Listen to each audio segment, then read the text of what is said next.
دن میں اگر توبہ کریں گے مزہ نہیں ملے گا، لیکن رات کی تنہائی میں اللہ تبارک و تعالیٰ سے اپنے گناہوں پر رو کر توبہ کرو، اس میں ایسی لذت ہے، اس لذت کو نہ میں بیان کر سکتا ہوں نہ آپ چکھ سکتے ہیں۔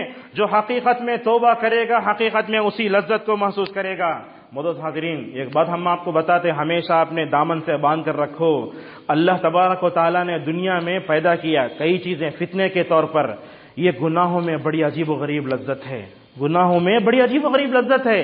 میں فلم دیکھنا شروع کیا تو میرا دماغ کیا ہوتا ہے، اگر کوئی آدمی زنا کرنا شروع کرتا ہے تو شیطان آ کے اس کو تو جو ہے برائی میں مزہ دلاتا ہے۔ یہ بات یاد رکھو، اگر ہم نے اللہ کی نافرمانی کی اور گناہوں کے مزے کے پیچھے پڑ گئے، کچھ لمحوں کے لیے 3 گھنٹوں کے لیے ایک فلم کا مزہ تو ملے گا، لیکن فلم ختم ہونے کے بعد آپ کا اور ہمارا نفس اندر سے جو ملامت کرے گا حقیقت میں وہی ہے۔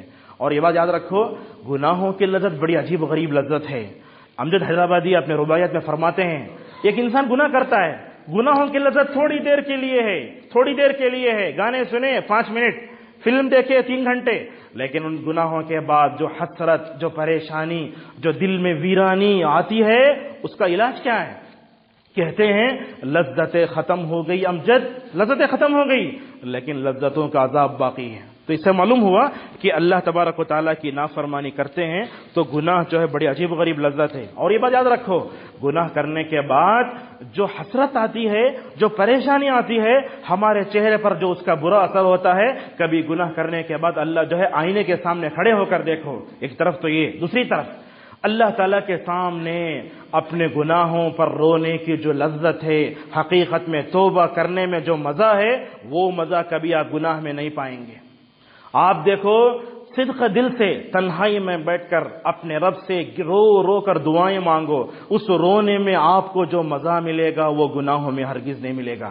اور علماء یہ بھی لکھتے ہیں، اپنے گناہوں پر رونا، توبے میں اللہ نے جو مزہ رکھا ہے، اگر کبھی اپنی زندگی میں توبہ کرتے ہوئے رونا بھی آ جائے، اس رونے کو ایسے ہی ختم مت کرو، اس روتے ہوئے تھوڑا اور آگے بڑھو۔ کیوں؟ اس لیے کہ توبہ کرنے کی توفیق بندوں کو بہت کم ملتی ہے۔ اگر اپنے گناہوں پر رونا آ بھی گیا، تھوڑی دیر اور رو، بلک بلک کر رو زندگی میں۔ اور اللہ کے نبی صلی اللہ علیہ وسلم نے یہ فرمایا کہ جو بندہ اللہ کی خشیت سے روتا ہے تو اس کے اوپر جہنم کی آگ حرام ہو جاتی ہے۔ تو آج ہم مکمل طور پر اس کو سمجھنے کی کوشش کریں اور کچھ جو ہے علماء کے اقوال بیان کر کے ہم اپنی بات کو ختم کریں گے۔ معزز حاضرین، یہ توبہ کتنی اہم ہے۔ حضرت عمر رضی اللہ عنہ کہتے ہیں، لوگوں توبہ کرنے والوں کے ساتھ بیٹھو، تمہارے دل نرم ہو جائیں گے۔ آج ہم گنہگاروں کے ساتھ بیٹھتے ہیں، ہمارے دل سخت ہو جاتے ہیں۔ ہمارے پاس ہوٹلوں میں جو مجلسیں جمتی ہیں اور جو ہے پارکوں جو مجلسیں جمتی ہیں، ان مجلسوں میں ہوتا کیا ہے؟ اللہ اور اس کے رسول صلی اللہ علیہ وسلم کی نافرمانی۔ لہذا گنہگاروں کے ساتھ مت بیٹھو، ایسے توبہ کرنے والوں کے ساتھ بیٹھو، تمہارے دلوں کی دنیا کیا ہو جائے گی؟ تمہارے دلوں کی دنیا نرم ہو جائے گی۔ معزز حاضرین، ابو بکر الواسطی رحمہ اللہ فرماتے ہیں، 3 چیزوں میں کبھی دیر نہیں کرنا چاہیے۔ جب انسان کی عمر شادی کی ہو جائے، جب انسان کو اپنی گناہوں پر توبہ کرنے کا وقت آ جائے۔ اب دیکھو، ہم زندہ ہیں، آپ زندہ ہیں، پتہ نہیں کس لمحے ملک الموت آ کر ہماری روح قبض کر لے۔ اگر گناہوں پر توبہ کیے بغیر مر گئے تو اللہ تبارک و تعالیٰ کو کیا چہرہ دکھائیں گے؟ اس لمحے کو یاد کرو، نبی نے فرمایا تھا، بندے کے اللہ تعالیٰ قریب ہوگا، یہاں تک کہ اللہ تبارک و تعالیٰ اپنا مبارک ہاتھ بندے کے کندھے پر رکھے گا، پیچھے سے مارے گا، کہے گا دیکھو بندے تم نے غلطیاں کی نا، تو بندہ کہے گا نہیں، تو اللہ تعالیٰ کیا فرمائے گا؟ میرے پاس رجسٹر پورا لکھا ہوا ہے، دیکھو میں تم کو بتاتا ہوں، تم نے فلاں فلاں گناہ کیا، 60 سالہ زندگی کا پورا ریکارڈ ہمارے سامنے ہوگا۔ اس وقت رب غفور فرمائے گا، اگر میں چاہوں تو سب کے سامنے تم کو تمہارے گناہوں کی وجہ سے ذلیل کر سکتا ہوں، لیکن آج کے دن میں تمہارے گناہوں پر پردہ ڈال کے تم کو جنت کو بھیجتا ہوں۔ لہذا معلوم ہوا، دنیا میں اکیلے آئے، اکیلے جانا ہے، اور اللہ تبارک و تعالیٰ کے سامنے اکیلے کھڑے ہو کر جواب دینا ہے۔ دنیا میں یاد رکھو ایسے ہوتا ہے، مرد جہاں جاتا ہے تو دوست کا ہاتھ پکڑ لیتا ہے، ایک عورت دوسرے سے بات کرتی ہے تو اپنی سہیلی کا ہاتھ پکڑ لیتی ہے، وہاں کسی کا ہاتھ نہیں ملے گا، اللہ تبارک و تعالیٰ کے سامنے اکیلے کھڑے ہو کر جواب دینا پڑے گا۔ اور یاد رکھو، دنیا میں گناہ کرنے کے بعد توبہ نہیں کرنے والا شریعت کی نظر میں ظالم ہے، فرمایا وَمَن لَّمْ يَتُبْ فَأُولَٰئِكَ هُمُ الظَّالِمُونَ، اور اللہ کے نبی نے فرمایا صبح شام کی دعائیں پڑھو، دعا میں اللہم انت ربی لا الہ الا انت سید الاستغفار، اس دعا کے بارے میں اللہ کے نبی نے کیا فرمایا؟ اگر صبح پڑھا مر گیا تو جنت میں جائے گا، اگر شام میں پڑھا اور فوراً مر گیا تو جنت میں جائے گا، اس کو کہتے ہیں سید الاستغفار۔ قتادہ رحمہ اللہ کہتے ہیں، علی رضی اللہ عنہ کہتے ہیں، لوگوں پر تعجب ہوتا ہے مجھے، گناہ کر کے دنیا میں ہلاک ہو جاتے ہیں، اور عبادت رکھو دنیا میں یہ جو بارش ہو رہی ہے ہماری وجہ سے نہیں ہو رہی ہے، اللہ تعالیٰ جانوروں کو بارش دیتا ہے تو ہم ان کے صدقے میں ہم مکمل طور پر بارش سے فائدہ اٹھا لیتے ہیں۔ قتادہ رحمہ اللہ کہا کرتے تھے، کیا کہتے تھے؟ قرآن ہمیں بیماری اور دوا دونوں بتاتا ہے، یہ ہمارے گناہ یہ بیماری ہے، یہ دوا یہ توبہ کرنا اس کے لیے شفا ہے۔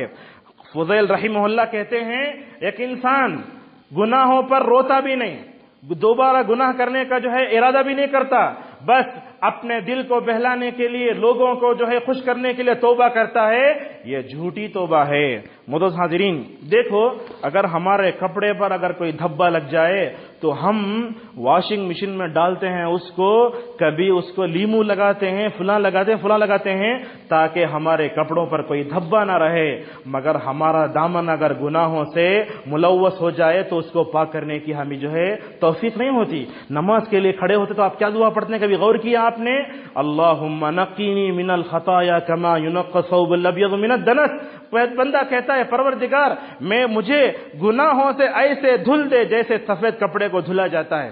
معزز حاضرین لہذا ضرورت ہے کہ رسول اکرم صلی اللہ علیہ وسلم کے ناموں میں ایک نام آیا نبی التوبہ، اور آپ جانتے ہیں یہ توبہ کرنا یہ اس امت کی خصوصیت ہے۔ کیا ہوتا تھا بنی اسرائیل میں؟ اگر وہ لوگ گناہ کرتے، گناہ کرنے کے بعد ان کے پاس توبہ نہیں تھی، گناہ کرنے کے بعد نتیجہ یہ ہوتا اللہ فرماتا تم اپنے آپ کو قتل کر لو، لیکن نبی کریم صلی اللہ علیہ وسلم کی وجہ سے اس امت کے لیے توبے کا دروازہ کھولا گیا، جیسا کہ اللہ کے نبی صلی اللہ علیہ وسلم نے فرمایا۔ آخری بات اللہ کے نبی ایک حدیث میں فرماتے ہیں، اللہ فرماتا اے آدم کے بیٹے، اگر تو زمین بھر کے گناہ لے کر آ، یا زمین سے لے کر آسمان تک، اگر تو شرک نہ کرے تو میں تجھے معاف کروں گا۔